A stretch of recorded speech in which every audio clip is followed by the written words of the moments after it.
Welcome to Power Up, the podcast that uncovers the unique challenges women leaders face today. Join your hosts, Nat and Kristen, as we dive into the tough topics and provide actionable insights you can apply right now. Don't forget to hit subscribe so you don't miss any episodes.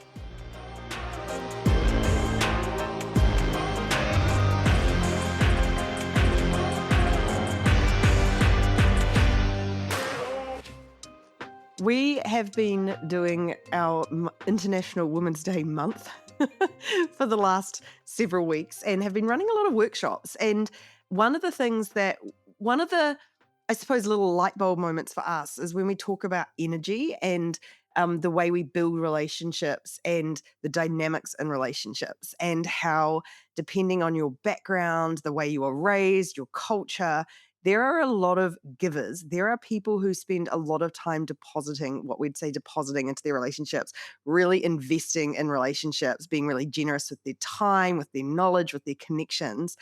But a big theme we came across is a lot of those not a lot of them, but a fair number of them were investing in relationships which felt like a one-way street that the other person was taking, but without reciprocating that same level of investment or energy. So we just thought, let's talk about that today. It was interesting that I had to dig to find this specific topic a little bit, and then when I, reflected a little bit, I thought, "Oh, yeah, that seemed to come up," and what I mean by that is what was asked of us as we navigated a bunch of sessions with hundreds of women were, "Can you do more on courageous conversations?" And then when I started asking, "Well, what are the types of conversations you had?"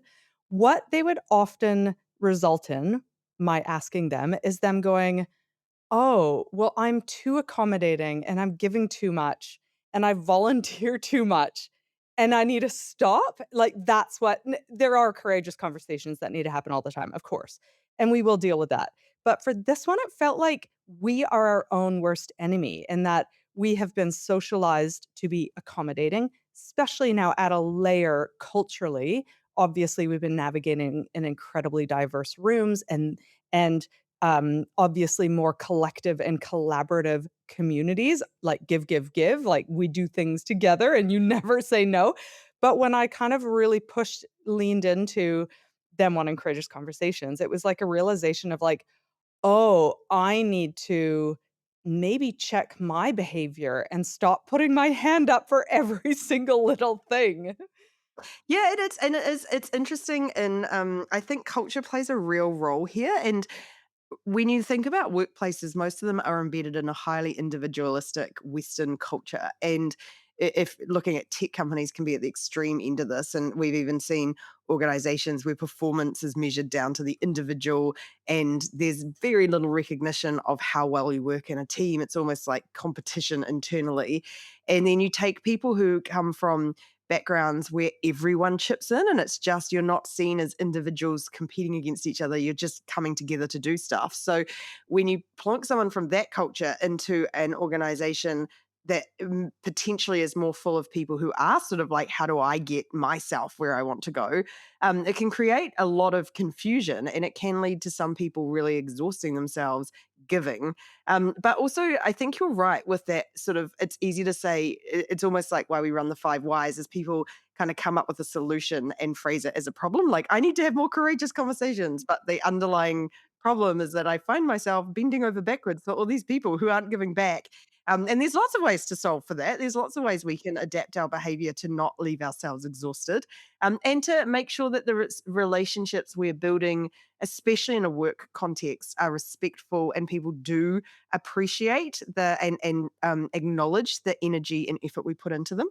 Yeah, and I remember a conversation I had with a CEO, and then also just as leaders navigating all of our past workplaces, when you needed something done, you thought of the most reliable, trustworthy person to do it, and it often is the person that is accommodating, wants growth, wants stretch. They're gonna see it as an opportunity, and then you know they're just gonna do it. And I think also on the flip side, we have to be a little bit careful of equally opening up a bit of a conversation about what can we deprioritize as a result of this? This is an important piece of work, and because quite often you do end up going to those people that are accommodating because they rock, but it has to be, a thing where the accommodating person, the person who has been socialized to be a team player and a good girl and so helpful, but needs to be able to kind of recognize to have the, ooh, let's be a bit careful here when timelines, and we'll go into some more details there, but equally the asker,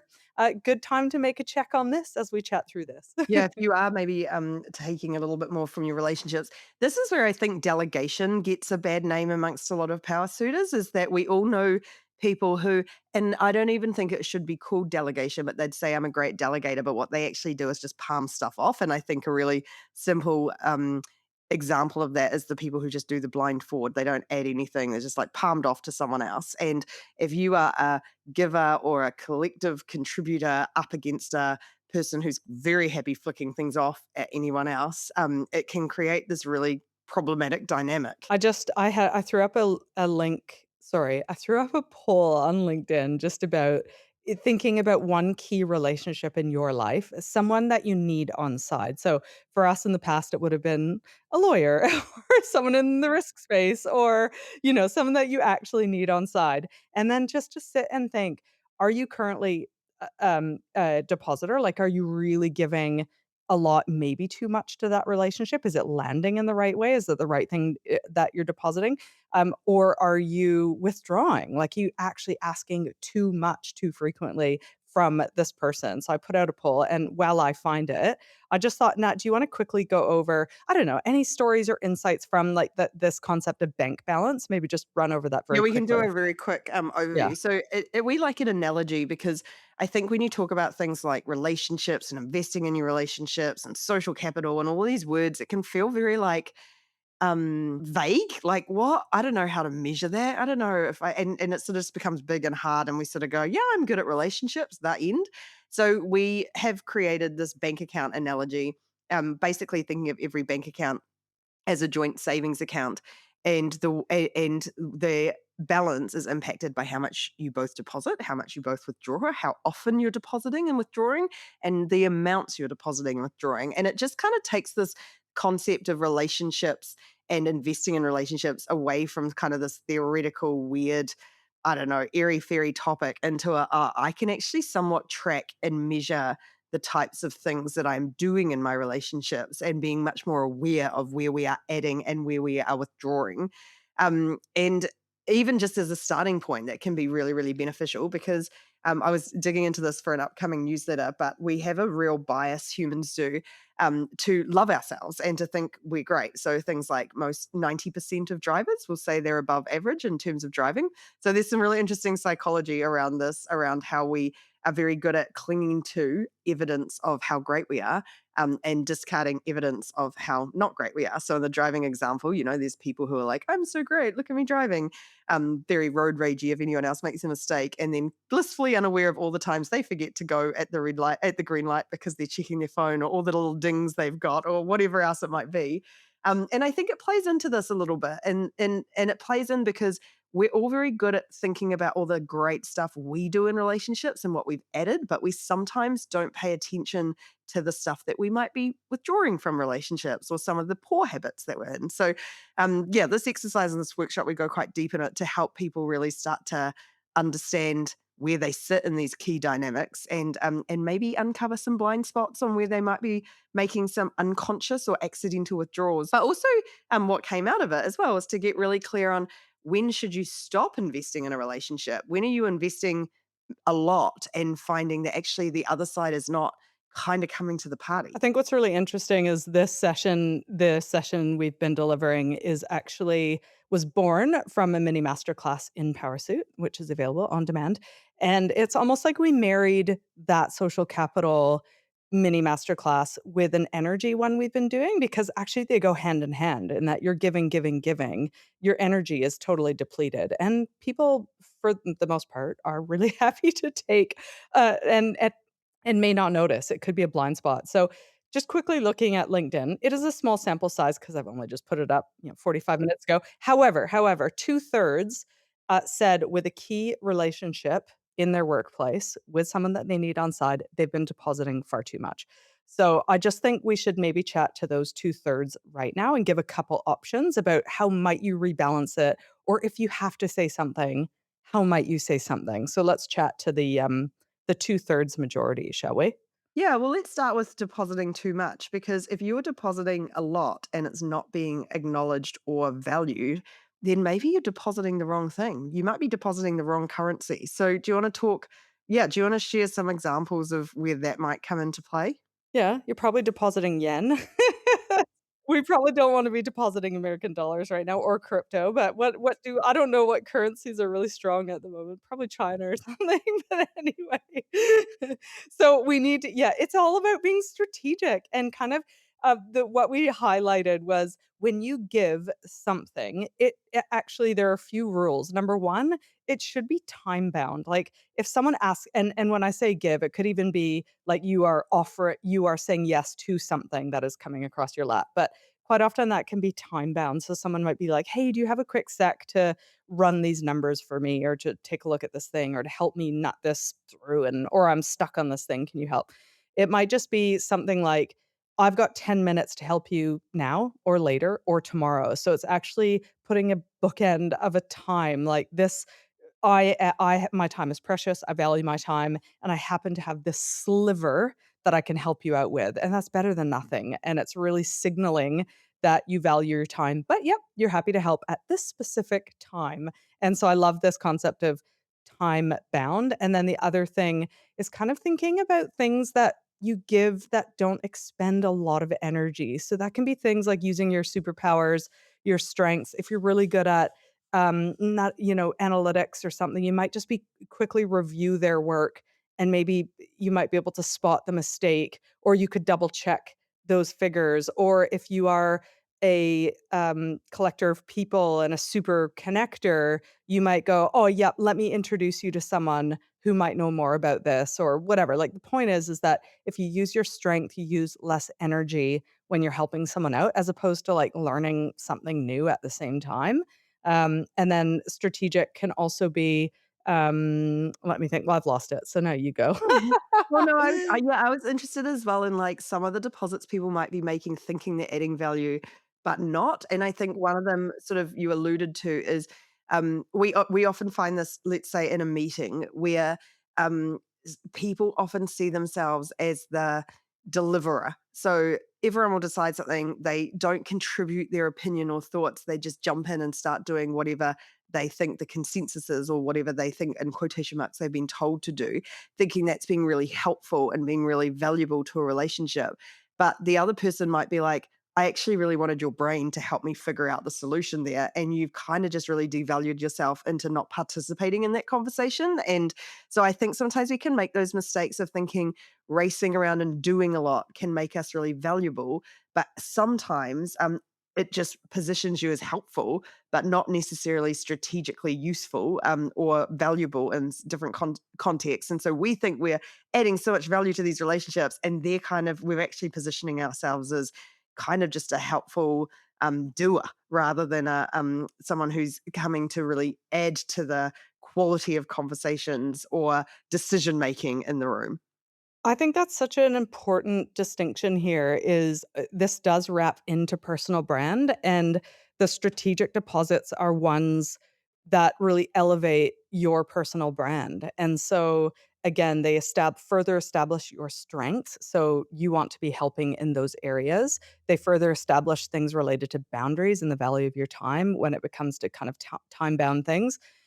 They also equally, like you said, move you away from constantly just taking on other people's work and staying late and being the burnt out one to kind of going, I've got, the specific expertise and I'm going to show rather than do, or I'm going to contribute when there's that strategic opportunity rather than do, and don't jump into that mode. But I think, yeah, 100%. Yeah, it's some of those like I was thinking some other ones, thinking about some recent topics we've covered on the podcast, things like um, meeting overload and sort of going, oh, I turn up to every meeting. I'm really busy at work. I'm really contributing, but you're sort of half distracted in the meetings and maybe multitasking or sort of reading your emails or whatever else it might be, that again leaves people going, ah, they were kind of not really contributing. And so you have two very different viewpoints over what that deposit looked like. And for you, it felt like a deposit, but for them, it felt almost like a withdrawal.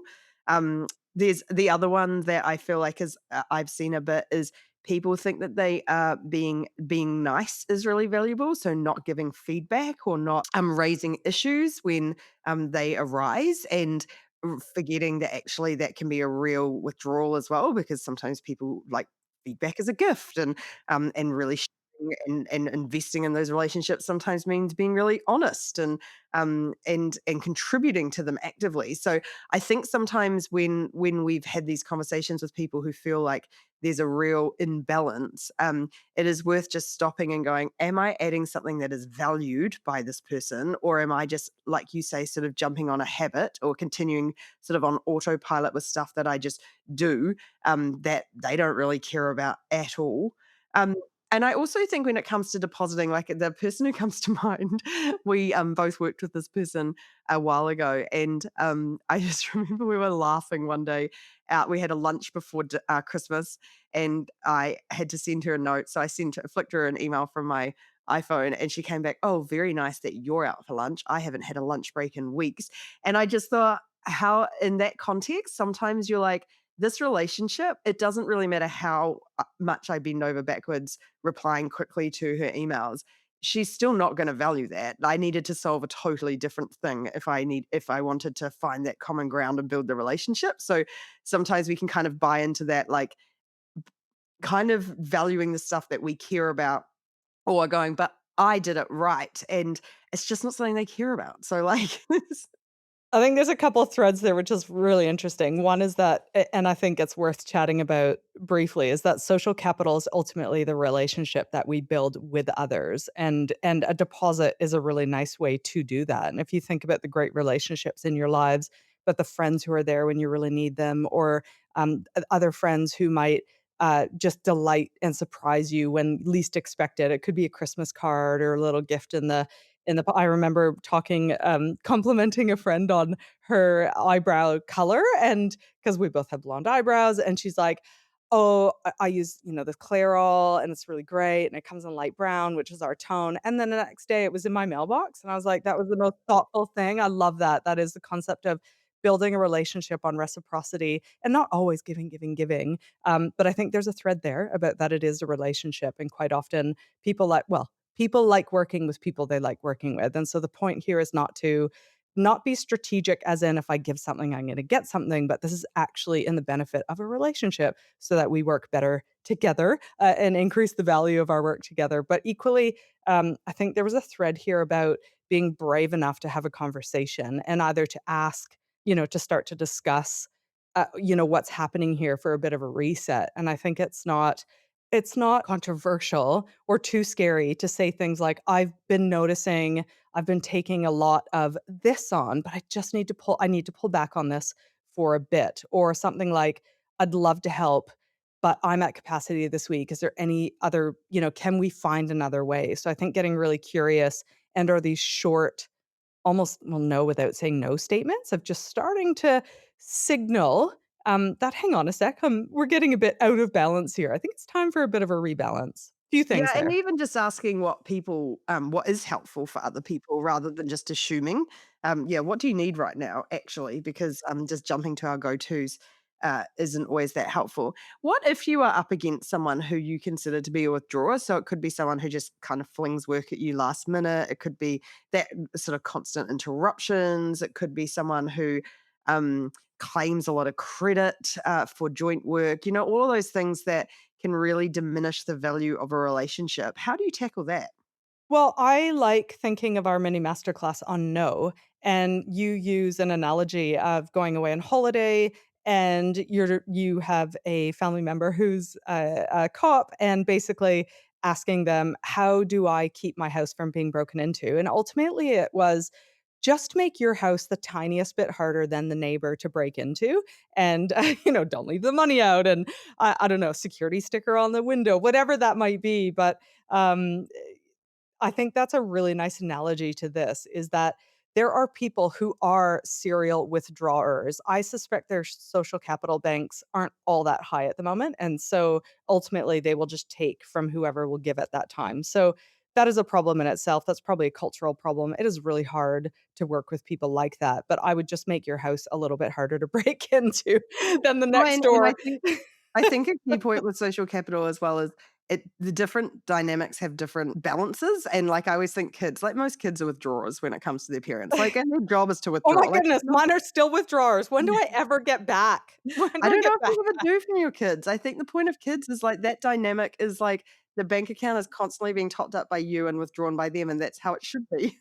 But then those same kids could go and have friendships where they're a real depositor. So I think, recognizing sometimes that we fall into dynamics as well, and I think a lot of power dynamics have that same approach. Like, a lot of people, I speak to still see their manager as a really in a very powerful position that almost leaves them powerless. And so they can sometimes have a really kind of screwed up social capital bank account because they think it's maybe their manager's job to tell them to help support them and guide them and keep them positive and look after them and counsel them.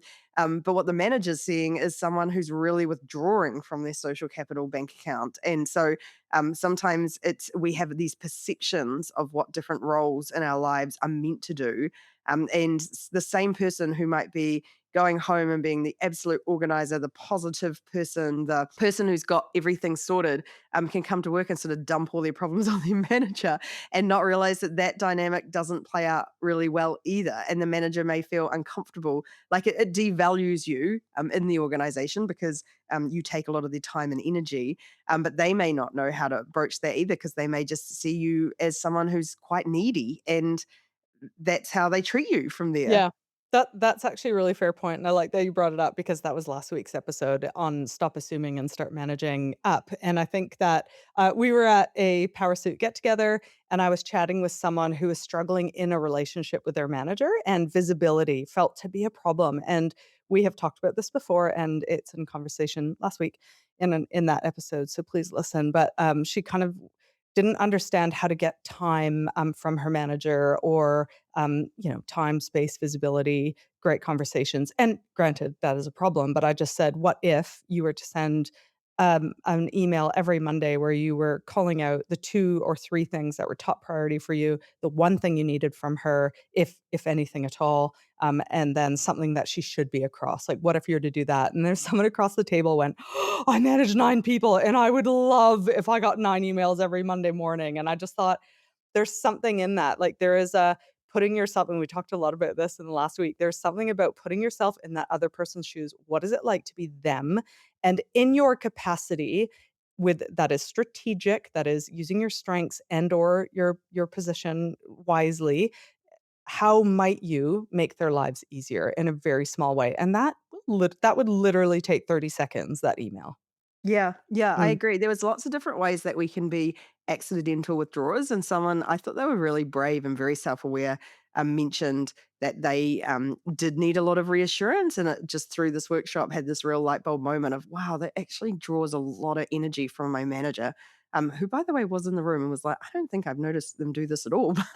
But they were very aware of like that constant need for reassurance can they actually take something from someone else who's having to do the reassuring. I thought that was a great example. And then the other one, which you see quite often in workplaces, and there were 2 ways it came out. One was hey, have you got such and such sorted? And the response being, no, person A got it to me late, or actually it's on them.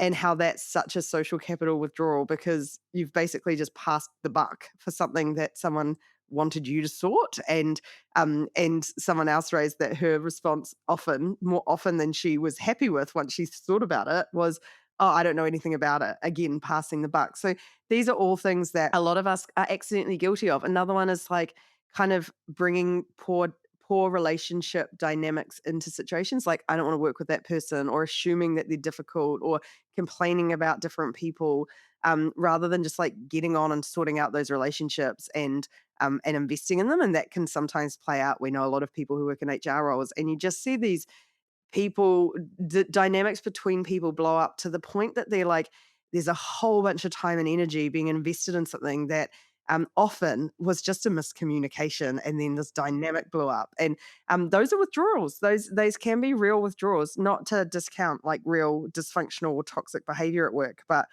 it is easy to jump to that and start to really draw on other people's time and energy to help you resolve it. Um, yeah, I feel like sometimes it's really interesting to see how often we have those things that we're like, "Oh, yeah, that's a thing that I do." I know, and it's such an interesting tension because there's 2 sides, of course, to everything, but I think what we're suggesting is not all be a pushover, but think about what is it like to be them? What is it like to be in this place? What are the objectives we wanna meet? How might I take a small amount of time or energy each week and actually build up this relationship wisely because it will return in spades? And then equally on the other side, yeah, I remember so many people that were just like, "Not my job," or "Not yeah, no, Yes, not that's in my not," and job you're just like, description. "Oh my," you're Okay, just like, great. "Oh my god, I'm carting chips and beer up 12 flights of stairs. Would you just bloody hell with that?" Well, it's true. It's like it's I think what happens when we haven't learned how to say no properly or how to manage our time is sometimes our um, instinct of how we do it, or when we are feeling uncomfortable saying no, we say things that are the exact opposite of what we should be saying, thinking that we're being assertive, and actually what it comes across as is really unhelpful. So we've got a whole workshop on that to a mini masterclass on how you can more comfortably and professionally say no without withdrawing from these relationships. But I feel like just to wrap up, the last thing is if you do find yourself in a relationship with a withdrawer, and we've all played out in those dynamics, like I make children aside because they're just going to keep doing that. But if you have a workmate who's constantly complaining or throwing work to you or, palming stuff off or always has a drama or a problem or might need reassurance or you kind of just feel like you are giving and giving. And I remember I had a boyfriend like this, and someone once said that imagine it like an empty cup, a bottomless cup, and it doesn't really matter how much water you pour into the cup because there's a hole at the bottom. It's never going to give the outcome that you want because it's just they cannot contain the deposits effectively because they just want more and more and more. And I think if you are in that position, and you've noticed that it doesn't like you're really investing and they don't feel like they're investing, I think this week it's a good idea to maybe pause and go, am I investing the wrong deposits? Is it something that they don't think about? Am I accidentally making withdrawals? And I've sort of all the deposits in the world have not made up for the fact that I'm kind of taking out the money, taking out the deposits as soon as I'm putting them in with other things. Or is it time to maybe have a conversation with them and say, how are we going to get this relationship really firing? What kind of stuff could we? What? How can I be most helpful to you? And how do we kind of support each other? Because you can see relationships really turn around with some great conversations and realize you're just completely on different pages around what's valuable and what's important. Totally. Agreed. I love that as a final wrap. So, and actually I would just do an invitation. Check out powersuit.com and first of all, get into the platform so we can chat with you. It is like it's accessible, it's affordable. There's just no reason monthly subscription, no reason why you can't just come and try it out. And come meet us, and we will personalize your first step so you can see if it's for you. But also, we kind of alluded to a lot of workshops that we do both online or in person. So check out some of our training that we do. So that's a bit of a call to action to spread the word in your workplace so that we can add a little bit more value because there may be some withdrawers that need to hear this message.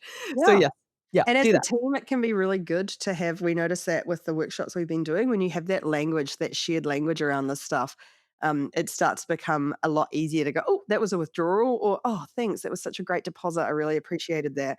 And as a team, start to build new habits that are much more productive than maybe some of the default ones or some of those spirals that kind of come about when there's a misunderstanding and then it kind of grows and suddenly you've got these kind of like yucky dynamics happening that no one's really happy with. Totally. Check it out, everyone. Look forward to chatting with you again next week. So chat to you later. Bye.